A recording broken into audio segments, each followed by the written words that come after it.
नमस्ते दोस्तों, कैसे हैं आप सभी और कैसी चल रही है सभी की तैयारी?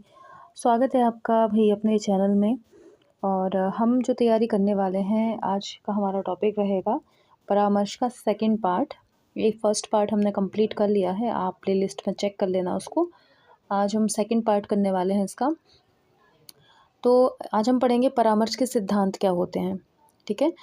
तो परामर्श के सिद्धांत में आएगा कि परामर्श के प्रमुख सिद्धांतों को निम्न रूप में देखा जा सकता है। परामर्श यथासंभव शांत और एकांतपूर्ण स्थान पर ही दिया जाए, भीड़-भाड़ में नहीं, किसी एकांत जगह पर जहां आप सामने वाले की बात सुन सको और सामने वाला आपकी बात सुन सके प्लस समझ सके, ठीक है? एकांतपूर्ण स्थान पर ही दिया जाए। परामर्श कक्ष में आवश्यकता से अधिक फर्नीचर ना हो, आवश्यकता से अधिक फर्नीचर ना हो, कम से कम वहाँ पे फर्नीचर हो, स्पेस ऐसा हो कि जहाँ पर इंसान का ध्यान भटके नहीं। ज़रूरत से ज़्यादा फर्नीचर है, कुछ भी दिक्कतें हैं तो यहाँ वहाँ ध्यान भटकने के चांसेस होते हैं। लेकिन महज दीवारें हैं, आप चार दीवारी में हो, महज दीवारें हैं तो इंसान का दिमाग जो है स्थिर रहता है, ठीक है? कक्ष का वातावरण परामर्शदाता तथा परामर्श प्रार्थी दोनों को शांति और सुविधा प्रदान करने वाला हो, ठीक है? दोनों को शांति और सुविधा प्रदान कराने वाला हो। अभी जो बताया वातावरण कक्ष का ऐसा हो, अननेसेसरी वहाँ पे पम्पलेट्स हैं या कुछ पिक्चर्स हैं जो ध्यान भटकाने का काम करे, तो ऐसा ना हो। वातावरण बिल्कुल सही हो, यहाँ पे शांति और सुविधा प्रदान कर सकें। जिस समय परामर्श प्रक्रिया चल रही हो, उस समय कक्ष में कोई भी अन्य व्यक्ति प्रवेश ना करे, ठीक है? मतलब ऐसा हो कि कोई डिस्टर्ब करने वाला ना हो। जब आप परामर्श का काम कर रहे हो तो कोई वहाँ पर डिस्टर्बेंस ना हो, ठीक है? कोई डिस्टर्ब करने ना आए कमरे में। इसके बाद परामर्श की अवधि 30 या 40 मिनट से अधिक नहीं हो। ज्ञान उतना ही लें जितना हजम हो सके। जैसे मैं यहाँ पे आप लोगों की क्लास लेती हूँ, बहुत रेयर होता है कि अपनी 40 या 45 मिनट से ज़्यादा की क्लास हो। मैं इतने पे ही एंड कर देती हूँ, कभी-कभी तो 30 मिनट के अंदर ही एंड हो जाती है, क्योंकि ज़रूरत से ज़्यादा स्पेशली मैनेजमेंट में हर कोई डाइजेस्ट नहीं कर पाता है, बोर होने लग जाते हैं और दिमाग से ऊपर से जाने लगता है। तो यहाँ पे वही है कि परामर्श की अवधि 30 या 40 मिनट से ज़्यादा ना हो, ठीक है? विशेष परिस्थिति में अवधि को घटाया या बढ़ाया जा सकता है, जैसे कि मैं करती हूँ। पता ही है आपको, टॉपिक अगर इंटरेस्टेड है और बीच में छोड़ना घातक हो सकता है, मतलब अगली बार में समझने में दिक्कत हो सकती है, तो ही मैं लंबा सेशन रखती हूँ। अदरवाइज़ मैं 30 मिनट में कोशिश करती हूँ कंप्लीट हो जाए आपका, ओके? इसके बाद ये हो गया। परामर्शदाता को परामर्श प्रार्थी द्वारा बताई बातों को किसी को नहीं बताना चाहिए। परामर्शदाता ने जो बातें आपको बताई हैं, परामर्श प्रार्थी को किसी अन्य से शेयर नहीं करना चाहिए, नहीं तो उसका कोई फिर मोल नहीं रह जाता है, सार्वजनिक हो जाती हैं फिर वो बातें, ठीक है? परामर्श प्रदान करने में शीघ्रता ना की जाए, अननेसेसरी जल्दबाजी ना दिखाएं, है ना? तो ये होना चाहिए। इसके बाद परामर्शदाता के परामर्श प्रार्थी से घनिष्ठ संबंध स्थापित करने का प्रयास करना। जितना एक दूसरे क्लोज होंगे परामर्श देने वाला और परामर्श लेने वाला, बात इजी हो जाएगी। क्योंकि कई बार क्या होता है, हम सामने वाले को अपनी झिझक के कारण पूरी प्रॉब्लम ही नहीं बता पाते हैं। कई बार ऐसा हो जाता है कि आप किसी डॉक्टर के पास गए हो कंसल्टेशन के लिए, लेकिन आपके मन में एक झिझक होती है कि पता नहीं मैं कैसे शेयर करूं अपनी प्रॉब्लम, तो वो नहीं बताते हैं। जब तक प्रॉब्लम सामने वाले को आप खुल के नहीं बताओगे, तब तक वो सॉल्यूशन भी आपको एग्जैक्ट नहीं दे पाएंगे, है ना? तो घनिष्ठ संबंध होते हैं तो इजी हो जाता है किसी से भी अपनी प्रॉब्लम शेयर करने में, ओके? आगे, परामर्शदाता को अपने व्यवहार में नम्रता और सहानुभूति रखनी चाहिए, ज़रूरी है, ताकि सामने वाला आप पर विश्वास कर सके और आपको अपनी तमाम बातें बता सके और इसके अनुसार आप परामर्श दे सकें, ओके? परामर्शदाता का कर्तव्य है कि वह प्रार्थी की प्रत्येक बात शांति और ध्यानपूर्वक सुने। आप अच्छे से सुनेंगे तभी आप उसको अच्छा परामर्श दे सकते हैं। आधी अधूरी बात सुनकर आप जो परामर्श देंगे, हमेशा गलत ही होगा वो, ठीक है? परामर्श के सिद्धांतों को 4 भागों में विभाजित किया गया है। कितने भागों में? 4। परामर्श प्रदान करने का स्थान, पहली चीज़ इम्पॉर्टेंट है। परामर्श प्रदान करने की अवधि, कितना टाइम तक आपको देना है परामर्श। परामर्शदाता का आयाम, किस वे में आप बात कर रहे हैं। परामर्शदाता के उत्तरदायित्व या कर्तव्य, क्या क्या आपके कर्तव्य हैं, ये चीज़ें। अब आती हैं अच्छे परामर्श की विशेषताएं। अब ये जान लो क्या क्या होती हैं। परामर्श की प्रक्रिया एक सामान्य प्रक्रिया न होकर महत्वपूर्ण एवं उपयोगी प्रक्रिया है। इसको प्रभावशाली रूप में प्रस्तुत करने के लिए अनेक सावधानियों का ध्यान रखना चाहिए। यही परामर्श प्रक्रिया अपने उद्देश्य को प्राप्त करने में सक्षम है, अर्थात परामर्श प्रार्थी की समस्या का समाधान करती है। ठीक है, ओके। तो उस परामर्श प्रक्रिया को प्रभावशाली माना जाता है। इसमें ये बोला गया है कि परामर्श की प्रक्रिया एक सामान्य प्रक्रिया ना होकर महत्वपूर्ण होती है। इसको प्रभावशाली रूप से प्रस्तुत करने के लिए अनेक सावधानियों का ध्यान रखना होता है। कई सारी बातें ध्यान रखनी होती है इसको इफेक्टिव बनाने के लिए। यही परामर्श प्रक्रिया अपने उद्देश्य को प्राप्त करने में सक्षम है। ठीक है, आप जो परामर्श दोगे उससे उद्देश्य की प्राप्ति होगी, अर्थात परामर्श प्रार्थी की समस्या का समाधान करती है। आप जो परामर्श दोगे उससे परामर्श प्रार्थी की समस्याओं का समाधान होगा, इसलिए इसे प्रभावशाली माना जाता है। आगे है प्रभावशाली एवं श्रेष्ठ परामर्श प्रक्रिया की प्रमुख विशेषताओं को निम्न रूप में दिया जा सकता है। कौन कौन से रूप में। परामर्श मूलतः समस्या परक होता है। ठीक है, यह दो व्यक्तियों के मध्य वार्तालाप का स्वरूप है। समस्या परक है यानी परामर्श हमेशा किसी समस्या के ऊपर ही तो दिया जाता है। सामने वाला किसी प्रॉब्लम होगा तभी तो आप उसको एडवाइस करोगे कोई भी चीज़, नहीं तो कैसे करोगे, है ना। अच्छी भली इंसान की लाइफ मस्त चल रही है तो थोड़ी ना उसको एडवाइस दोगे, जब वो प्रॉब्लम में होगा तभी दोगे ना। परामर्श का मूल परस्पर विश्वास है। ठीक है, परामर्श का मूल कैसा है, परस्पर विश्वास है। और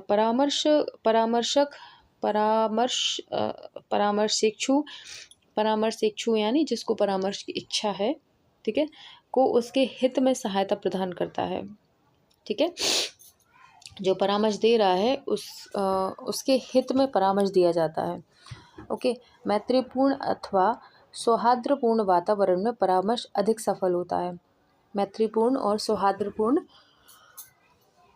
वातावरण में परामर्श कैसा होता है, अधिक सफल होता है। J.A. केलर कहता है कि परामर्श का संबंध अधिगम से होता है। ठीक है, J.A. केलर कहता है कि परामर्श का संबंध अधिगम से होता है।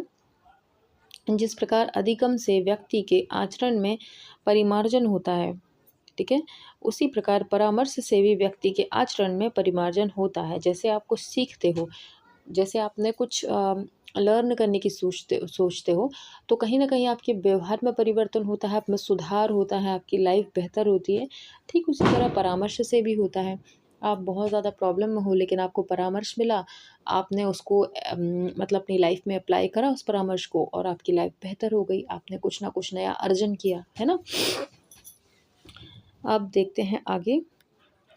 परामर्श संपूर्ण निर्देशन गाइडेंस प्रक्रिया का एक सशक्त अंग है। परामर्श कैसा है, संपूर्ण निर्देशन प्रक्रिया का एक सशक्त अंग है। निर्देशन गाइडेंस, किसी की गाइडेंस लेना, किसी का परामर्श लेना। परामर्श का स्वरूप प्रजातांत्रिक होता है। परामर्शक के सम्मुख अपने विचार रखने में स्वतंत्र होता है। प्रजातांत्रिक में क्या होता है, हमने पढ़ा है प्रजातांत्रिक को भी नेतृत्व में कि प्रजातांत्रिक मतलब क्या, जिसमें आमने सामने वाले व्यक्ति अपने विचारों को प्रकट करने में बिल्कुल स्वतंत्र होते हैं, उन पर कोई बॉन्डिंग्स नहीं होती हैं। यहाँ पे भी यही बात है कि परामर्श का स्वरूप कैसा होता है, प्रजातांत्रिक, जहाँ पर परामर्श लेने वाला और परामर्श देने वाला दोनों ही अपनी बात को स्वतंत्र रूप से रख सकते हैं। ठीक है, परामर्श का आधार प्रायः व्यावसायिक होता है। इसका आधार कैसा होता है, व्यावसायिक। हम किसी से जब एडवाइस लेते हैं, जैसे आपने देखा होगा कि अभी अभी चल रहा है, आप लोगों ने देखा होगा एस्ट्रो टॉक, बहुत से लोग अपनी प्रॉब्लम शेयर करते हैं और वहाँ से उनको क्या मिलता है, सॉल्यूशन मिलता है अपनी प्रॉब्लम का। तो एस्ट्रोलॉजर्स जो होते हैं वो परामर्श ही तो दे रहा है ना आप लोगों को, और ये उनका बिजनेस है, तो व्यापारिक स्वरूप हुआ ना। यहाँ पे ये वाले परामर्श की बात नहीं हो रही है कि मतलब मुफ्त का ज्ञान जो बांटते फिरते हैं, ऐसा नहीं ऐसा कर लो, तो वो परामर्श में नहीं आएगा, वो एक्स्ट्रा उसमें नहीं आएगा। व्यवसायिक में ये आ जाएगा, जैसे एस्ट्रोलॉजर्स हैं, कोई ज्योतिष हैं, या आप लोग कई कई जगह पे ऐसे जाते हो, कई आपके मतलब जैसे शिक्षक ही हो गए आपके, आप उनसे परामर्श लेते हो कि ये प्रॉब्लम आ रही है, आप बताइए इसको क्या करना चाहिए। तो एक व्यावसायिक स्वरूप हो जाता है इसका, ठीक है। परामर्शदाता एवं परामर्श प्रार्थी के मध्य विचारों का आदान प्रदान सामान्य रूप से होना चाहिए, उसमें संकोच या भय नहीं होना चाहिए। वही बात है कि संकोच भय होगा तो प्रॉब्लम आप पूरी बताओगे नहीं, प्रॉब्लम बताओगे नहीं तो समाधान भी पूरा मिलेगा नहीं। परामर्शदाता को अपनी प्रक्रिया में प्रयुक्त संसाधनों का ज्ञान पूर्ण रूप से होना चाहिए, जिससे परामर्श में रुकावट उत्पन्न ना हो। आप जो भी ज्ञान उनको दे रहे हो वो आपको प्रॉपर आना चाहिए। झोला छाप आप परामर्शदाता नहीं बन सकते। आपको उस विषय प्लस उसमें आप जो संसाधन यूज़ कर रहे हो उसका इस्तेमाल करना आपको प्रॉपर आना चाहिए। परामर्श प्रक्रिया में छात्रों की सफलता से संबंधित तथ्यों का ज्ञान छात्रों को अवश्य प्रदान किया जाना चाहिए। परामर्श प्रक्रिया में छात्रों की सफलता से संबंधित तथ्यों का ज्ञान छात्रों को अवश्य प्रदान किया जाना चाहिए। ओके। परामर्श की प्रक्रिया छात्रों में समायोजन की क्षमता एवं योग्यताओं का विकास करने वाली होना चाहिए। इस प्रक्रिया में क्या होना चाहिए, छात्रों में समायोजन की क्षमता और योग्यता में विकास करने की होनी चाहिए। मतलब आप परामर्श जब एक शिक्षक दे रहा होता है अपने स्टूडेंट को, तो उसमें क्या होना चाहिए, समायोजन की क्षमता विकसित होनी चाहिए, हो जानी चाहिए परामर्श के उपरांत, और उसमें योग्यताओं का विकास होना चाहिए। ओके। इसके बाद इसमें आता है कि परामर्श प्रक्रिया का आधार छात्रों में, एक सेकंड हम दूसरा पेज ले लेते हैं नेक्स्ट।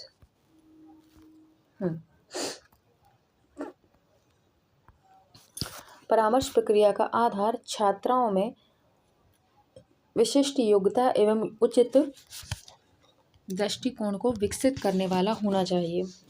ठीक है। छात्रों में परामर्श प्रक्रिया के माध्यम से इस प्रकार की योग्यता विकसित की जाए जिससे कि वे अपनी समस्याओं का समाधान स्वयं कर सकें। ठीक है। मतलब जैसे किसी स्टूडेंट को कोई परामर्श दिया गया, तो परामर्श देने का रिजल्ट ये होना चाहिए कि अब वो इतने सक्षम हो चुके हों कि अपनी समस्या का समाधान स्वयं कर सकें। परामर्श प्रक्रिया में प्रयुक्त उपकरण प्रमापीकृत होने चाहिए जिससे कि परामर्श के उद्देश्यों को प्राप्त किया जा सके। ठीक है। इसके बाद परामर्श प्रार्थी की समस्या एवं आवश्यकता का स्पष्ट रूप दृष्टिगोचर हो। ठीक है। क्या बात है, परामर्श प्रार्थी की समस्या एवं आवश्यकता का स्पष्ट रूप दृष्टिगोचर हो, मतलब परामर्श प्रार्थी की जो आवश्यकता है परामर्श लेने की, किस कारण से वो परामर्श ले रहा है, वो स्पष्ट रूप से पता होनी चाहिए। परामर्शदाता द्वारा बीच बीच में स्पष्टीकरण करना चाहिए जिससे कि परामर्श प्रक्रिया में परामर्शदाता द्वारा प्राप्त सूचनाओं का विश्लेषण अवश्य करना चाहिए जिससे कि सूचनाओं का सार तथ्य निकलकर सामने आए। ऐसा नहीं है कि परामर्श देना शुरू करा है, बिल्कुल बोले जा रहे हैं नॉन स्टॉप और बीच में उसको एक्सप्लेन ही नहीं किया और एंड कर दिया, ऐसा नहीं। बीच बीच में, जैसे अभी मैं आपको पढ़ा रही हूँ, एक लाइन पढ़ाया उसका अर्थ समझाया, फिर अगली लाइन पढ़ाई उसका अर्थ समझाया, तो आपको स्पष्ट होता जा रहा है ना। अगर मैं क्या करूँ, शुरू से लेके एंड तक पूरा पढ़ा दूँ और फिर आपको सार समझाऊँ, मतलब शॉर्ट में, तो आपके समझ में शायद नहीं आएगा। लेकिन एक एक लाइन का अपन अर्थ समझते जा रहे हैं तो आपके दिमाग में पूरी तरह से बात बैठ रही है। ठीक है। आगे देखें। परामर्श प्रक्रिया के अंत में मूल्यांकन की प्रक्रिया अवश्य संपन्न होनी चाहिए। ठीक है। परामर्श प्रक्रिया के अंत में क्या होना चाहिए, मूल्यांकन की प्रक्रिया की हमने क्या क्या सीखा। जैसे आप MCQ लगाते हो, ठीक है। MCQ से मुझे याद आया कि आप लोग इसमें डिस्क्रिप्शन में लिंक दी हुई है व्हाट्सएप की और टेलीग्राम की, तो आप लोग उसको ज्वाइन हो जाइए। वहाँ पर हम लोग टेस्ट लगाते हैं जिससे कि आप लोगों की तैयारी और अच्छी हो जाएगी। टॉपिक वाइज वहाँ पर चलते हैं MCQ। ठीक है। तो उनको ज्वाइन हो जाइएगा आप लोग वहाँ पर। तो हम कहाँ थे, परामर्श प्रक्रिया के अंत में मूल्यांकन की प्रक्रिया अवश्य संपन्न होनी चाहिए, जिससे कि परामर्श प्रक्रिया की प्रभावशीलता, सफलता और असफलता का ज्ञान हो सके। उपरोक्त विवेचन से यह स्पष्ट होता है कि अच्छा परामर्श वह होता है जो कि छात्र को अपने चहुमुखी विकास के लिए अवसर उपलब्ध कराता है तथा उसको स्वयं की प्रतिभा को समझने में सहायता देता है। मतलब वो उसकी चहुँ ओर, मतलब चहुँ ओर से मतलब क्या होता है, चारों साइड से उसका विकास हो, शारीरिक भी, मानसिक, शारीरिक तो नहीं सॉरी मतलब हर तरीके से मानसिक जो उसका विकास है और संवेगात्मक रूप से, सामाजिक रूप से, हर तरीके से उसको प्रॉपर बना सके। आगे देखेंगे। प्रोफेसर श्री कृष्ण दुबे अच्छे परामर्श की विशेषताएं बताते हुए कहते हैं कि श्रेष्ठ परामर्श का आशय उस सहायता की प्रक्रिया से है जो छात्र की अपनी विशिष्ट योग्यताओं और उचित दृष्टिकोण के विकास से संबंधित है तथा उसकी शैक्षिक, व्यावसायिक एवं व्यक्तिगत समस्याओं के समाधान में महत्वपूर्ण भूमिका का निर्वहन करती है। इस प्रकार यह स्पष्ट होता है। पहले देख लो श्री कृष्ण दुबे ने क्या कहा है। अच्छे परामर्श की विशेषताएं बताते हुए लिखते हैं कि श्रेष्ठ परामर्श का आशय उस सहायता की प्रक्रिया से है जो छात्र की अपनी विशिष्ट योग्यताओं और उचित दृष्टिकोण के विकास से संबंधित है। अब देखो श्री कृष्ण ने किसको परामर्श दिया था, वो भी तो एक परामर्शदाता थे ना।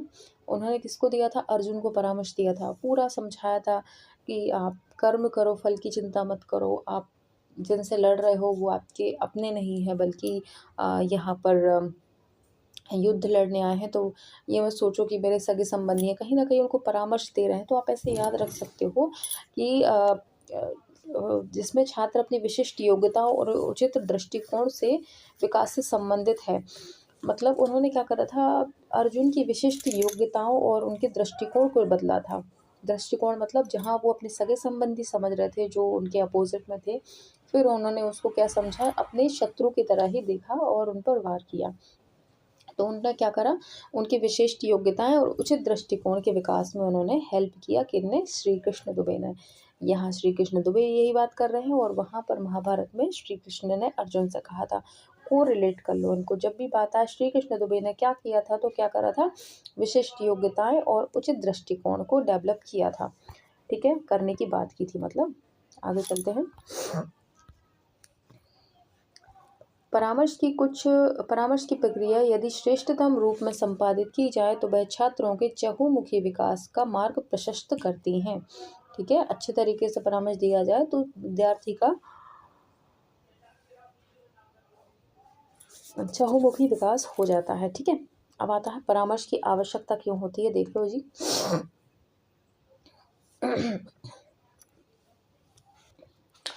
परामर्श की आवश्यकता क्यों होती है। देखो, निर्देशन एक व्यापक प्रक्रिया है। ठीक है, निर्देशन परामर्श में आ जाएगा। दिशा निर्देश यानी निर्देशन या परामर्श, सॉरी, इसमें निर्देशन एक व्यापक प्रक्रिया है परंतु परामर्श इसका महत्वपूर्ण अंग है। ओके, मतलब ये है, निर्देशन कैसा है, व्यापक प्रक्रिया है। निर्देशन की जो प्रक्रिया है उसका एक पार्ट है क्या, परामर्श। मतलब निर्देशन का पार्ट परामर्श है। परामर्श के बिना निर्देशन का उद्देश्य पूरा नहीं हो सकता। परामर्श के बिना निर्देशन का कार्य क्या नहीं हो सकता, पूरा नहीं हो सकता है। जिस किसी स्थल पर अध्यापक एवं छात्र ज्ञान के आदान प्रदान के लिए एकत्रित होते हैं, वहीं पर कुछ समस्याएं जन्म लेने लगती हैं और उनके निदान की भी व्यवस्था होने लगती है। जैसे जैसे आप पढ़ना स्टार्ट करता है विद्यार्थी, एक प्रॉब्लम का सॉल्यूशन टीचर देता है तो कहीं ना कहीं छात्र के मन में दोबारा से एक नया डाउट जन्म ले लेता है। ठीक है, जैसे आप लोग पढ़ रहे हैं अभी, जैसे पूछ रहे थे कि संचार क्या होता है या परामर्श क्या होता है, हमने वो पढ़ा, बीच में कोई शब्द आ गया, अब आप पूछोगे इस शब्द का मतलब क्या है, उस शब्द का मतलब समझाया, बीच में एक और शब्द आ गया, आप कहोगे इसका क्या मतलब है। मतलब जब छात्र और शिक्षक आमने सामने एकत्रित होते हैं तो कुछ समस्या जन्म लेती हैं, है ना, और उनका निदान की व्यवस्था भी होने लगती है। टीचर जैसे जैसे उनको बताता जाएगा, निदान, समस्या का निदान हो गया वहीं की वहीं, है ना। छात्र अपनी समस्या अध्यापकों के सम्मुख प्रस्तुत करते हैं। छात्र अपनी समस्याएं अध्यापकों के सम्मुख प्रस्तुत करते हैं और अध्यापक उन्हें आवश्यकता अनुसार सुझाव देते हैं। किशोर काल में छात्रों को इस प्रकार के सुझावों की विशेष आवश्यकता होती है। इस प्रकार हम देखते हैं कि प्रत्येक अध्यापक अपने छात्रों को किसी न किसी रूप में परामर्श देता रहता है, परंतु वर्तमान समाज आर्थिक, सामाजिक तथा नैतिक क्षेत्रों में अत्यंत जटिल हो गया है। अतः अध्यापक छात्रों को उचित प्रकार से परामर्श नहीं दे पाता। इस कारण से प्रशिक्षित परामर्श दाताओं की आवश्यकता पड़ रही है। ठीक है, क्या होता है, छात्रों को परामर्श देते रहते हैं टीचर, लेकिन आजकल क्या हो रहा है, वर्तमान समाज आर्थिक, सामाजिक तथा नैतिक क्षेत्रों में अत्यंत जटिल हो गया है। उसकी अपनी पर्सनल इतनी प्रॉब्लम्स हो गई हैं, आर्थिक कह लो, सामाजिक, नैतिक कह लो, कि छात्र को अध्यापक उतनी तरीके से नहीं परामर्श दे पा रहा है। तो फिर उनको क्या हो रहा है, अलग से प्रशिक्षित परामर्शदाताओं की आवश्यकता पड़ रही है ना। अब परामर्श के प्रकार देख लो भाई। परामर्श के अनेक प्रकार हैं। स्थानाभाव के कारण प्रत्येक का उल्लेख और वर्णन करना यहाँ संभव नहीं है। हम यहाँ परामर्श के प्रमुख प्रकारों का ही उल्लेख करेंगे। मतलब बहुत सारे प्रकार हैं, लेकिन कुछ स्पेसिफिक इन्होंने दिए हुए हैं, वो अपन देख लेते हैं।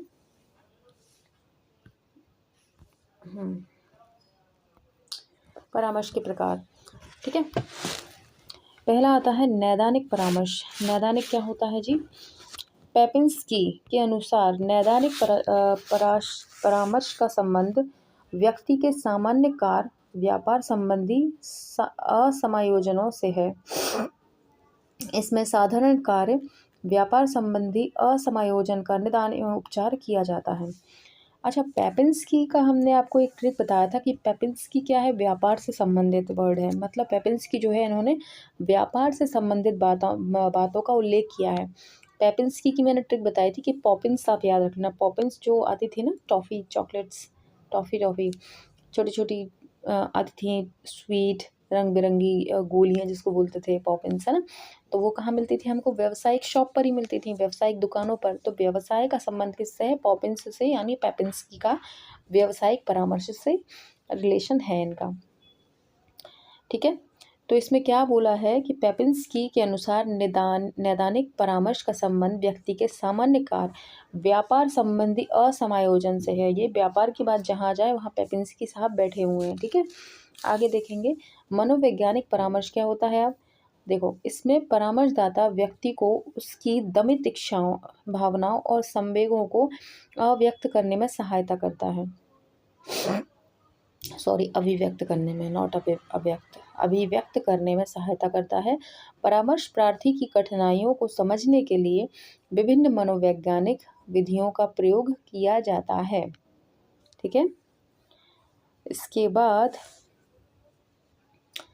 ठीक है, मतलब वो अपनी भावनाओं को समझने के लिए कई प्रयास किए जाते हैं मनोवैज्ञानिक परामर्श में। अब आता है आपका छात्र परामर्श। छात्र परामर्श का संबंध शैक्षिक जीवन को प्रभावित करने वाला होता है। यह छात्र के संपूर्ण व्यक्तित्व को ग्रहण करता है। ये बातें अपन समझ चुके हैं, तो दोबारा टाइम वेस्ट नहीं करेंगे। छात्र परामर्श क्या होता है। अब आता है धार्मिक परामर्श। धार्मिक परामर्श परामर्श प्रार्थी के धार्मिक एवं आध्यात्मिक मामलों में दिया जाता है। जैसे कि आप किसी महंत के पास गए कुछ अपनी धार्मिक प्रॉब्लम का सलूशन लेने के लिए, जैसे मेरे ग्रह नक्षत्र बहुत ख़राब चल रहे हैं, मैं जो काम कर रहा हूँ बिगड़ रहा है, पूजन पाठ में मन नहीं लग रहा है, तो वो आपको कहीं ना कहीं एडवाइस देंगे, तो ये क्या आ जाएगा? धार्मिक परामर्श में आ जाएगा। अब आता है स्थिति परामर्श। धार्मिक परामर्श में परामर्श प्रार्थी को धार्मिक एवं आध्यात्मिक मामलों में परामर्श दिया जाता है। ओके, स्थिति परामर्श में। अब आता है सामाजिक परामर्श क्या होता है। यह छात्र को सामाजिक प्राणी बनाने का विकास करने में सहायता देता है। अन्य शब्दों में इसका उद्देश्य परामर्श प्रार्थी को सामाजिक कुशलताओं के लिए दिया जाता है। ठीक है, सामाजिक कुशलताओं के लिए जो परामर्श दिया जाता है उसे सामाजिक परामर्श कहते हैं। अब आता है शैक्षिक परामर्श। शैक्षिक परामर्श छात्र को अपनी शिक्षा में अध्ययन में सफलता प्राप्त करने तथा पाठ्यक्रमों में एवं विषयों का उचित चुनाव करने के लिए दिया जाता है। अब आएगा वैवाहिक परामर्श। वैवाहिक परामर्श में व्यक्ति को जीवन साथी चुनने में सहायता दी जाती है तथा विवाह के पश्चात उठने वाली समस्याओं के निराकरण में भी सहायता दी जाती है। इसके बाद आएगा, अच्छा मैरिज में वही आ जाएगा, जैसे आप लोग देखते होंगे कि शादी के लिए कंसल्ट किया है ना, कई सारी जगह होती हैं, जैसे कि आपके मैट्रिमोनियल साइट पर, या कई लोग कुंडली मिलवाने के लिए पंडित के पास जाते हैं कि शादी है, इसमें क्या दोष तो नहीं है कुछ, ये वो, तो इसमें आ जाएगा। विवाह उपरांत क्या आ जाएगा, जो जैसे देखा होगा कि कई प्रॉब्लम होती हैं, लोगों की डिवोर्स की बातें तक होने लग जाती हैं, तो हम लोग काउंसलिंग कराते हैं कि नहीं उनकी, तो ये उसमें आ जाएगा शादी के बाद। ओके, इसके बाद आएगा व्यावसायिक परामर्श। शिक्षा शास्त्री के अनुसार व्यावसायिक परामर्श व्यक्ति की उन समस्याओं को अपना केंद्र बनाता है जो किसी व्यवसाय के चुनाव या उसके तैयारी करते समय उसके सम्मुख आती है। ठीक है, किसी पर्सन ने कुछ व्यवसाय का चुनाव किया और उसके लिए तैयारी करना है, जैसे सपोज किसी व्यक्ति ने सोचा कि उसको स्टेशनरी खोलनी है, तो ऐसे ही तो वो उठ के खोल नहीं लेगा दुकान, पहले वो लोगों से परामर्श लेगा जो ऑलरेडी उस फील्ड में हैं या जानकार हैं, तो उनसे जानकारी लेगा कि इसमें कितनी लागत लगानी होगी, लागत क्या लगेगी, क्या क्या सामान लेना होगा हमको, कैसा फर्नीचर बनाना होगा, तो ये व्यावसायिक परामर्श में आ जाएगा। इसके बाद हम देखते हैं कि व्यक्तित्व परामर्श क्या होता है। इसका प्रमुख उद्देश्य होता है व्यक्ति को अपने व्यक्तित्व व्यवहार को सामाजिक वातावरण के अनुकूल बनाने में प्रदान करना। इसमें देखा होगा आप लोगों ने कि पर्सनालिटी डेवलपमेंट इसमें आ जाएगी। जैसे पर्सनालिटी डेवलपमेंट का जो लोग कोर्स करते हैं वो इसमें आ जाएगा कि वो अपने व्यक्तित्व को निखारने के लिए एडवाइस लेते हैं लोगों से, तो वो उसमें आ जाएगा। इसके बाद आता है व्यक्तिगत होना चाहिए, मुझे पढ़ने में शायद नहीं आ रहा है, पर्सनल काउंसलिंग बोल लो इसको, पर्सनल काउंसलिंग व्यक्तिगत होना चाहिए, इसमें व्यक्तिगत परामर्श या पर्सनल काउंसलिंग। इस परामर्श का उद्देश्य है परामर्श प्रार्थी को अपनी समस्या का समाधान करने के लिए व्यक्तिगत सहायता प्रदान करना। इसमें व्यक्ति की पारिवारिक स्थिति तथा स्वास्थ्य की दशा आदि पर विचार की जा सकती है। फैमिली प्रॉब्लम है या स्वास्थ्य की दशा, स्वास्थ्य में तो आपके डॉक्टर आ जाएंगे, आप डॉक्टर से पर्सनली मिलके जो एडवाइस लेते हो कि मुझे बॉडी में ये प्रॉब्लम है, तो वो उसमें आ जाएगा। इसके बाद सामूहिक परामर्श क्या होता है जी, ऊपर हम उल्लेख कर चुके हैं कि परामर्श व्यक्तिगत होता है, परंतु कुछ विद्वानों ने, जिसमें मुरो तथा फ्रीमैन प्रमुख हैं, सामूहिक परामर्श को महत्व देते हैं। इन विद्वानों के अनुसार सामूहिक परामर्श निर्देशन के लिए एक प्रमुख अंग के रूप में स्वीकार किया है। इनको ध्यान रख लेना सामूहिक परामर्श में, ठीक है। अच्छा, ग्रुप में लोग कौन लोग रहते हैं, ग्रुप में कौन लोग ज़्यादातर घूमते रहते हैं, जो फ्री होते हैं, जो मैन फ्री होते हैं, फ्री फोकट घूमते रहते हैं, फ्री मैन लोग क्या करते हैं, ग्रुप में नॉर्मली पाए जाते हैं, सामूहिक रूप से रहते हैं फ्री फोकट के लोग, फ्री मैन। और क्या करते हैं, दिन भर फ्री घूम के रहते हैं, समूह में मरते रहते हैं, मुरो थोड़ा सा ट्रिक अजीब है लेकिन बनानी पड़ेगी भाई, कि फ्री लोग जो होते हैं ग्रुप में ही मरे पड़े रहते हैं दिन में, मुरो, ठीक है। मुरो और फ्री मैन ये लोग क्या है, सामूहिक परामर्श के सपोर्टर हैं, अतः इसकी उपेक्षा नहीं की जा सकती। इस परामर्श के समूह तथा उसकी प्रक्रिया का महत्वपूर्ण स्थान है। समूह के आपसी संबंधों के आधार पर समूहों के प्रकार का अध्ययन किया जाता है तथा समान आयु के व्यक्तियों को छोटे अंतःक्रिया करने के अवसर प्रदान किए जाते हैं। परामर्शदाता समूह के सदस्यों को अपने प्रतिदिन की संवेगात्मक समस्याओं का समाधान करने में भी सहायता देता है। ये हमारा परामर्श बिल्कुल एंड हो चुका है, ख़त्म हो चुका है, और हमारा ऑलमोस्ट जो है हमारा क्या मैनेजमेंट, ये लगभग हो गया है। इसमें पंचवर्षीय योजनाएं रह गई हैं, वो हम कल से स्टार्ट करेंगे, ठीक है। तो हमारा फटाफट से हम 12 दिन की क्लास में 1 दिन में हम एक पंचवर्षीय योजना फिनिश करेंगे और 12 दिन में हमारी पंचवर्षीय योजनाएं ख़त्म हो जाएंगी और 12 ही दिन में अगले 12 दिन में आप लोगों का मैनेजमेंट ख़त्म हो जाएगा। और मैनेजमेंट जैसे ख़त्म होता है हम कोई सी नई क्लास शुरू करेंगे, ठीक है। तो आप लोग बने रहिएगा, आपको अच्छा लगेगा पढ़कर। धीरे धीरे करके हम सारे टॉपिक्स हमारे कवर हो जाएंगे और ट्रिक से सीखेंगे तो याद तो हो ही जाएंगे। चलो अब हम मिलेंगे अगले वीडियो में, तब तक के लिए नमस्कार, बाय बाय।